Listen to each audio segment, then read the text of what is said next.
어머니, 여기가 동네? 모텔인 줄 아세요? 뭐라고 다시 말해봐라. 여기가 모텔이냐고? 며느리 수진의 입에서 나온 그 한마디.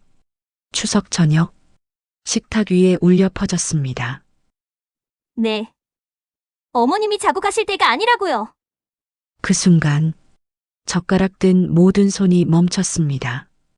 공기가 얼어붙었죠. 저는 믿을 수가 없었습니다. 내가 낳아 키운 아들 집에서 하룻밤 자는 것도 허락받지 못하다니. 더 참담했던 건 내 아들놈은 입을 꾹 다문 채 고개만 숙이고 있더군요. 그때는 몰랐습니다.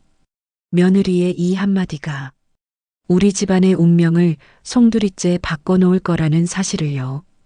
여러분, 구독과 좋아요는 무료예요. 끝까지 듣고 판단해주세요. 사건은 사흘 전으로 거슬러 올라갑니다. 추석을 앞둔 일요일 새벽 5시, 저는 이미 부엌에 서 있었습니다. 아이고, 송편부터 빚어야지. 민호가 어렸을 때 제일 좋아했잖아. 쌀가루 냄새가 방 안 가득 퍼졌습니다. 혼자 사는 좁은 집. 하지만 냉장고 속엔 며칠 전부터 사다 놓은 재료들이 꽉 차 있었죠. 도라지, 고사리, 시금치, 전 부칠 재료까지. 가난했지만 늘 정성 하나만은 남에게 뒤지지 않으려 했습니다. 특히 이번 추석은 더 의미가 있었지요.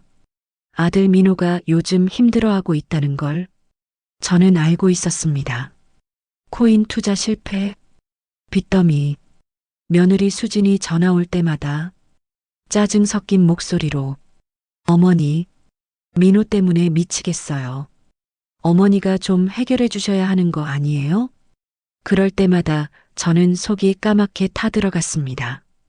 그날 오전, 모텔로 출근하는 길, 지하철 손잡이를 잡고 흔들리며 생각했습니다. 70평생, 이렇게 몸으로만 살아왔구나.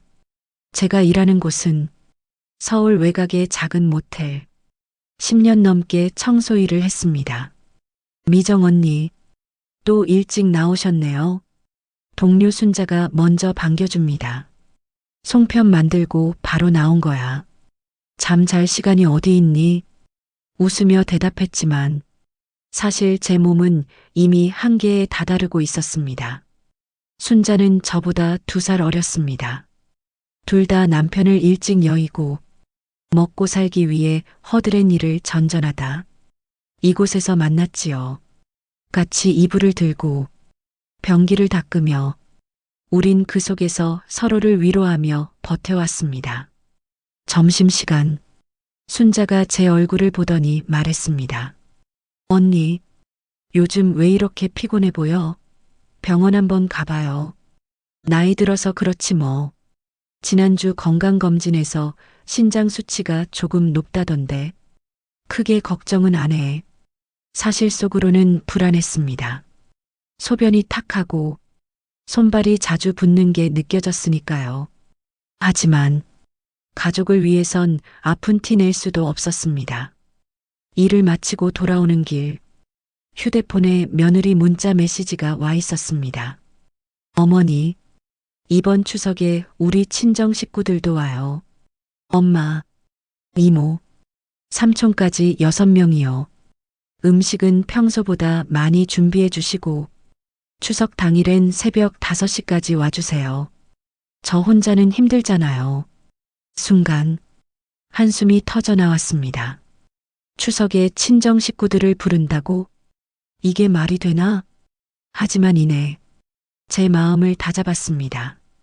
그래도 내 새끼 집이잖아. 억지로라도 웃으며 준비해야지. 저는 장바구니를 다시 메고 시장으로 향했습니다. 그날 밤 아들에게 전화를 걸었습니다. 민호야, 송편 만들어 놨다. 내가 어렸을 때 좋아하던 거. 엄마, 힘들게 왜 그래요? 사서 해도 되는데. 무슨 소리야? 엄마가 직접 한 게 제일 맛있지. 아들의 목소리에는 힘이 없었습니다. 저는 다 알 수 있었습니다. 요즘 많이 힘들지? 침묵. 괜찮아요. 엄마 걱정하지 마세요.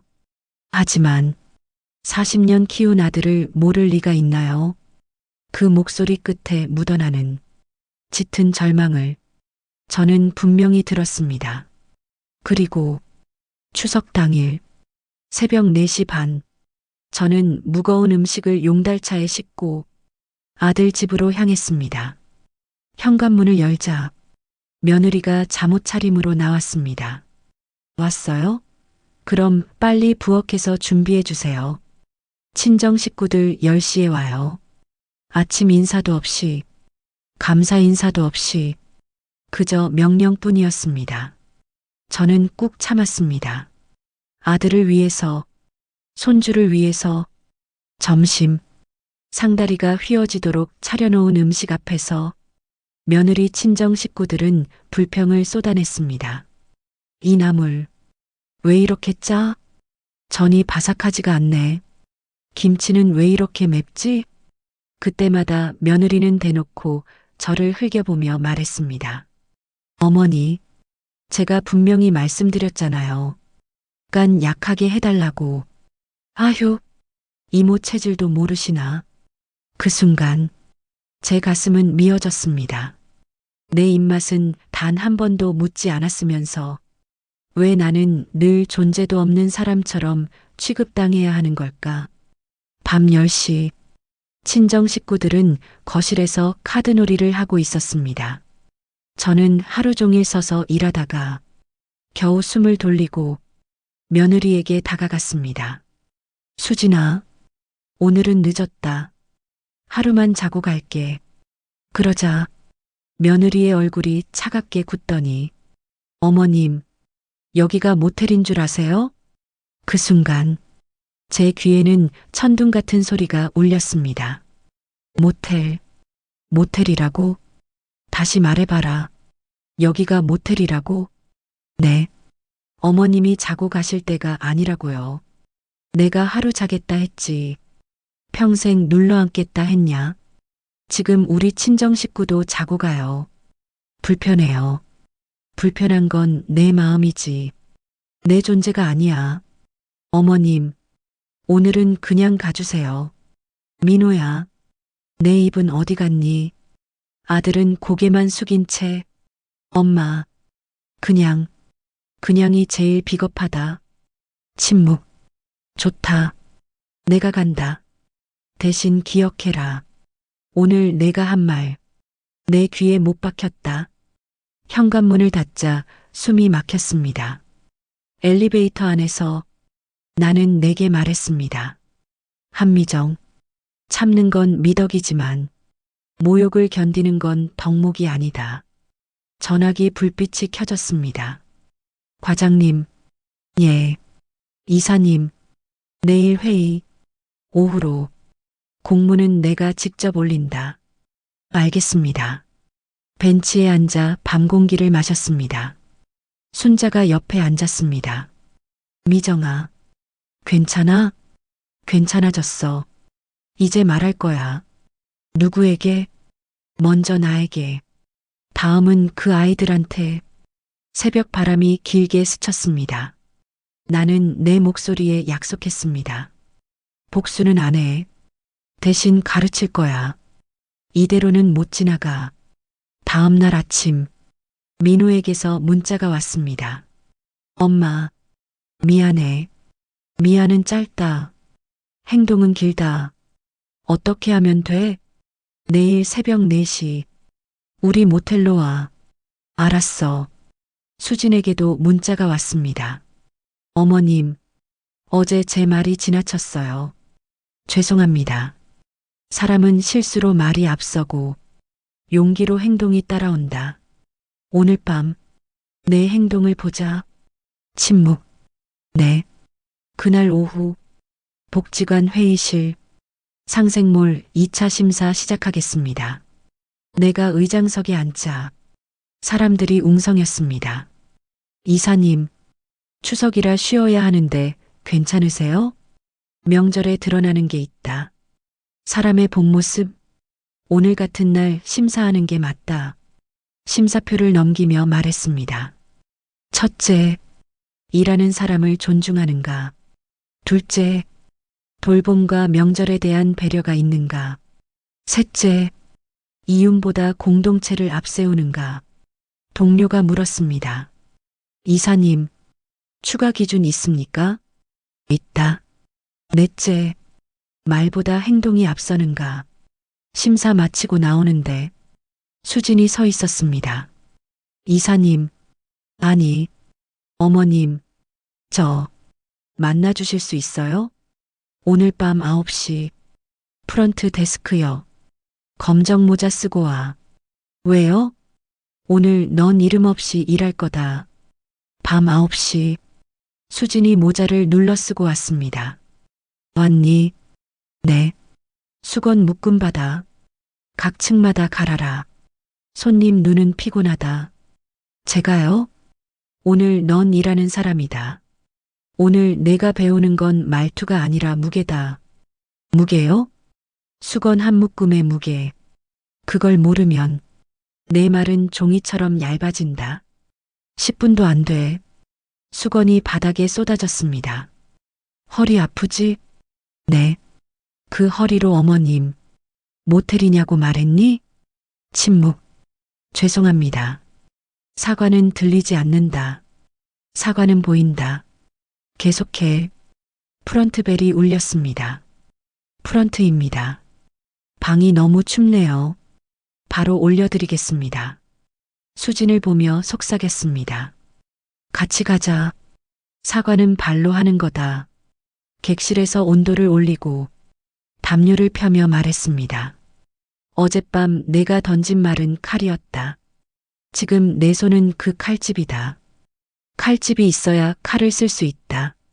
사람도 마찬가지다. 손님이 고개를 숙였습니다. 고맙습니다. 복도로 나오며 수진의 눈가가 젖었습니다. 제가 무례했습니다. 좋다. 오늘은 그 말로 끝내지 말아라. 마지막까지 해. 자정. 수진이 의자에 털썩 앉았습니다. 숨이 가빠요. 명절날 주방에서 일한 사람이 매년 쓰러지는 이유다. 명절은 축제가 아니라 노동이 되었다. 누군가에게는 이제 알겠어요. 알면 바꿔라. 내가 새벽 2시 민호가 프런트로 들어왔습니다.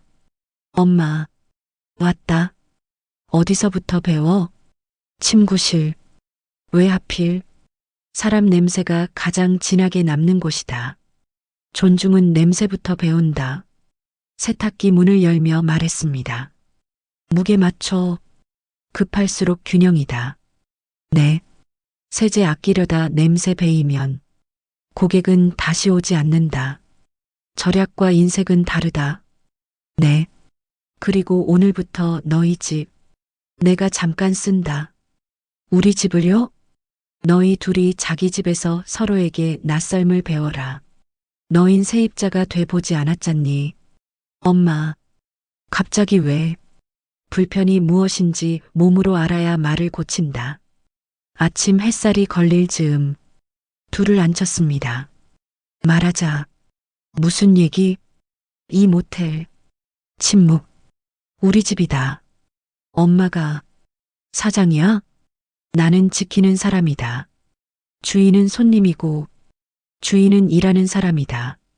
그럼 등기부등본을 보면 알 거다. 남편이 떠나기 전 내 이름으로 바꿔놓았다. 그날 나는 약속했다. 남의 수고를 함부로 쓰지 않겠다고. 수진이 떨리는 목소리로 말했습니다. 몰랐어요. 모르면 더 공손해야 한다. 네. 아직 끝 아니다. 무엇이요? 이번 달 말 구청에서 고시가 난다. 고시? 재개발. 우리 블록 포함. 민호가 숨을 삼켰습니다. 그럼 보상 협의가 시작된다. 얼마나? 숫자는 중요하지 않다. 태도가 중요하다. 숫자는 태도를 증명하는 수단일 뿐이다. 민호가 정면을 봤습니다. 엄마, 내가 잘못했어. 어제 그만하자라고 한 입이 너무 부끄럽다. 다시 배우겠다. 4시에 계속 올게. 그래. 4시는 약속이다. 수진이 고개를 들었습니다. 저는 어떻게 해야 하죠? 오늘처럼 계속해라. 명절마다 먼저 묻고, 먼저 움직여라. 일과 존중의 순서를 바꿔라. 네. 그날 오후, 복지관 앞 게시판에 붉은 스티커가 붙었습니다. 도시환경정 비사업 공람 공고. 사람들이 웅성거렸습니다. 여기 다 들어가네. 보상금 장난 아니겠다. 로또야. 로또. 나는 속으로만 말했습니다. 로또는 일확천금이고 보상은 상처값이다. 상처값을 흥정하려면 먼저 상처를 본다. 저녁, 구청 담당자에게 전화가 왔습니다. 이사님, 1차 협의 일정 잡겠습니다. 금요일 오전. 단, 우리 블록은 노동자 이동 동선이 복잡하다. 영업 손실 산정에 밤샘 인력 비용을 반영하세요. 그 항목은 관례를 바꾸려고 회의하는 겁니다. 침묵. 네. 검토하겠습니다. 전화를 끊자 민호가 물었습니다. 엄마, 왜 밤샘 인력 비용까지 챙겨? 밤에 누가 일하니? 청소, 프런트, 세탁? 이 블록이 돌아가게 하는 사람들이다. 그들이 빠질 수 있어야 도시가 움직인다. 그런데 그걸 왜 우리 돈에서 우리가 먼저 제안하면 다른 사업장도 따라한다. 그게 상생이다. 보상은 내 통장에만 들어오면 썩는다. 흐르게 해야 산다. 밤, 수진에게서 메시지가 왔습니다. 오늘 배운 걸 내일도 하겠습니다. 좋다. 내일은 예약 콜부터 받아라. 네라고 대답하기 전에 어떻게 도와드릴까요를 먼저 말해라. 네. 새벽 4시. 민호가 먼저 와 있었습니다. 오늘은 뭘 배워? 컴플레인. 무섭다. 무섭다고 피하면 더 커진다. 먼저 가서 듣고 같이 해결해라. 302호에서 목소리가 컸습니다. 어제 담요에서 냄새 났어. 죄송합니다. 죄송하단 말은 누구나 한다고. 맞습니다. 그래서 오늘 드리는 건 사과가 아니라 선택입니다. 선택? 지금 즉시 다른 방으로 옮겨드리거나 기다리는 동안 따뜻한 차와 무료 연장을 드립니다. 어느 쪽이 편하신가요? 잠시 침묵이 흐르고 손님이 고개를 끄덕였습니다. 차, 그리고 연장, 바로 준비하겠습니다. 복도로 나오며 민호가 속삭였습니다. 엄마, 방금 그 말 어디서 배웠어? 삶에서 사람이 화가 나 있을 때 미안은 바닥이고 선택은 문이다. 문을 보여주면 걸어 나올 수 있다. 오전 9시 복지관 회의실. 수진의 회사 발표 순서. 수진이 떨리는 목소리로 말했습니다. 명절 대체 휴무를 의무화하겠습니다. 돌봄 공백을 메우기 위해 협력사 공동 돌봄 바우처를 만들겠습니다. 우리의 KPI는 매출 이전에 재방문자의 감사 메시지 수입니다. 나는 물었습니다. 그 감사 메시지는 어떻게 수집합니까? 콜센터 스크립트를 바꾸겠습니다. 불편하신 점 다음에 좋았던 점도 여쭤보겠습니다. 그리고 공유하겠습니다. 칭찬을 먼저 듣는 팀이 다음 불만을 더 잘 해결하니까요. 회의실에 잔잔한 탄성이 돌았습니다. 동료가 귀에 대고 속삭였습니다. 이사님, 많이 바뀌었네요. 어젯밤 모자를 눌러 쓴 한 사람이 있었거든. 점심 무렵 순자가 내 손등을 잡았습니다. 언니, 괜찮아? 왜? 얼굴이 좀 창백해. 괜찮아. 검진 얘기했잖아. 응. 다음 주에 가. 미루지 마. 언니는 이제 혼자 아니야. 나는 미소를 지었습니다. 맞아. 혼자 아니지. 그래서 더 버틸 수 있어. 저녁. 민호와 앉아 장부를 펼쳤습니다. 여기 숫자 보이지? 응. 숫자만 보이면 경영이고 숫자 뒤 사람이 보이면 돌봄이다. 돌봄이 먼저야? 돌봄 없는 경영은 오래 못 가. 알겠어. 그때 낯선 번호로 전화가 왔습니다. 여보세요. 한미정 씨 맞죠? 누구십니까? 재개발 협의와 관련해서 담당 부서와 정식으로 통화하시죠. 그럴 필요 없어요. 집요하게 싸우면 지칩니다. 이번에 대충 타협하시죠. 겉은 타협, 속은 강탈. 나는 그 장르의 문장에 익숙합니다. 전화 끊겠습니다. 전화를 끊고 민호를 받습니다. 이제부터는 흔들기 전화가 올 거다. 흔들리지 마라. 흔들리면 뒤에서 누군가가 무너진다. 밤, 수진에게 마지막 메시지를 보냈습니다. 오늘은 어제보다 나았다. 내일은 오늘보다 한 걸음 더 가라. 사람을 이름으로 부르고 감사를 먼저 말하고 잠깐 쉬고 있는 사람에게 물 드셨어요? 라고 물어라. 네. 약속합니다. 새벽. 내 몸이 잠깐 휘청거렸습니다. 괜찮아? 민호가 놀랐습니다. 어지러워서. 잠깐. 병원 가자. 지금은 안 돼. 손님 체크아웃이 먼저야. 엄마. 알아. 끝나고 간다. 약속? 체크아웃 행렬이 끝나자 나는 의자에 앉아 물을 마셨습니다. 미루지 말자. 그래. 오늘은 미루지 않는다. 엄마. 내가 운전할게. 좋다. 대신 속도는 내 호흡에 맞춰. 병원 복도에서 결과를 기다리며 스스로에게 말했습니다. 겁은 난다. 근데 겁난다고 뒤로 가면 어제의 내가 오늘의 나를 끌어내린다. 오늘은 앞으로 간다. 의사가 조심스럽게 말했습니다. 신장 수치가 높습니다. 관리가 필요해요. 어느 정도? 무리하면 위험할 수 있습니다. 당분간 일정 조정하시고 수분과 휴식, 약물 치료 병행하세요. 알겠습니다. 민호가 눈을 붉혔습니다. 엄마, 미안해. 왜? 내가 몰랐어. 엄마 몸을. 이제 알았잖니. 알면 바꿔라. 이제 내가 시간표를 짜. 엄마는 지키는 사람에서 쉬는 사람으로도 살아볼 거다.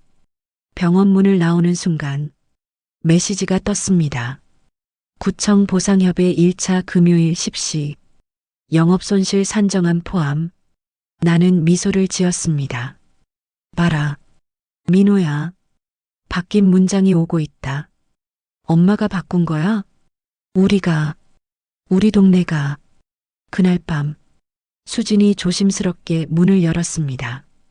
미정 선생님, 오늘은 제가 야간 지키겠습니다. 왜? 누군가는 쉬어야 내일이 있습니다. 좋다. 대신 약속 하나. 어떤 약속이요? 내일 내 친정에 가서 내가 했다면 좋았을 말들을 해라. 고생하셨어요. 제가 할게요. 물 드셨어요? 그 세 문장을 내 혀에 붙여라. 침묵. 네. 자정이 넘자 전화가 울렸습니다. 프런트입니다. 혹시 따뜻한 물 더 받을 수 있을까요? 네. 지금 올려드리겠습니다. 수진이 수건과 주전자를 들었습니다. 넘치지 않게, 너무 뜨겁지 않게, 너무 늦지 않게. 기억할게요. 문이 닫히고 복도로 돌아오는 수진의 걸음이 달라져 있었습니다. 나는 속으로만 말했습니다. 사람은 보통 한 번의 굴욕보다 한 번의 존중에서 더 크게 변한다. 새벽 4시 민호가 프런트 앞에 서 있었습니다. 오늘도 시작하자. 응. 오늘의 주제는 인수인계. 왜 인수인계? 사람은 떠나고 일은 남는다. 좋은 인수인계는 사람이 남게 만든다. 적어둘게. 적지 말고 말해봐라. 지금 내가 내게서 무엇을 인수받고 싶은지. 태도, 구체적으로, 불편을 먼저 감지하는 눈, 감사를 먼저 말하는 입, 사람을 먼저 보는 계산. 좋다. 그걸 받겠다고 약속했으니 나는 놓겠다. 그 순간 내 전화가 울렸습니다. 이사님, 구청장 면담 확정됐습니다. 영업손실 산정 항목에 야간 노동 보정치가 들어갔습니다. 고맙습니다. 그리고 한 가지 더. 철거 시점에 우리 블록 종사자들을 우선 고용하는 협약서를 제시하세요. 그건 전례가. 전례는 오늘 만든다. 침묵. 네. 전화를 끊고 두 사람을 보았습니다. 이제 첫 번째 반전은 끝났다. 첫 번째, 둘째가 남았다. 보상은 돈이 아니라 방향이다. 이 돈을 어디로 흘려보낼지 내가 아니라 너희가 정해야 한다. 우리가요? 그래. 모텔을 비울 때 무엇으로 채울지, 숙박의 기억을 돌봄의 실험실로 바꿀지. 수진이 손을 들었습니다. 저 제안 있어요. 말해봐. 리모델링 전까지 한 달. 객실 일부를 명절 쉰방으로 열어요. 돌봄 공백 생기는 이들을 위한 무료. 저가 휴식. 청소는 제가 맡을게요. 예약은 콜센터 스크립트 바꿔서. 민호가 덧붙였습니다. 난 밤샘 운영 총괄. 그리고 어제 항의하셨던 분 초대해서 좋았던 점 인터뷰하고 사후 관리. 나는 고개를 끄덕였습니다. 좋다. 보상협의 1차전에 우리가 먼저 우리 보상안을 보여주자. 우릴 지탱한 사람들에게 되돌려주는 안을.